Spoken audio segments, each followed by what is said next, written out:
मनावाला का ननकाना रोड टूट फूट का शिकार है, जिसकी वजह से शहरियों को आमदोरफ्त में शदीद दुश्वारी का सामना है। मियां शेर मोहम्मद रिपोर्ट करेंगे।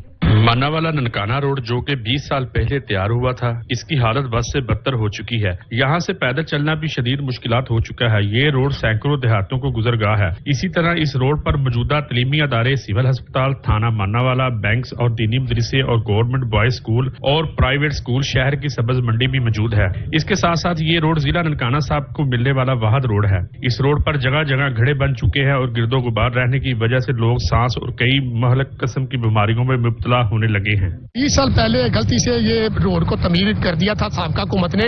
अब इसको 3 साल हो गए हैं, इसकी तमीर के बारे में नहीं सोचा जा रहा। ये तो 10 साल पहले तमीर हो जाना चाहिए था, लेकिन इसकी तमीर का काम नहीं शुरू हो रहा। लोग सरापा एहतजाज है। सड़क जी है वाकई बहुत नाकस है, बहुत ही बुरा निजाम है। इन्हां सियासतदानां नूं शर्म आउणी चाहिदी है। ये वोट मंगण आ जांदे ने, लेकिन उस तो बाद इन्हां नूं आम दा जिहड़ा मासा भी ख्याल नहीं हुंदा। बारिश होने की वजह से इस रोड पर हफ्तों पानी जमा रहता है, जिससे संगीन किस्म की मजीद बीमारियां पैदा हो रही हैं, जिस पर मानावाला की शहरियों और ताजरों ने अपने मुंतखब नुमाइंदों से अपील की है कि खुदारा इस रोड को जल्द से जल्द तमीर करवाया जाए। मियां शेर मोहम्मद, जरगर, सच न्यूज, मानावाला।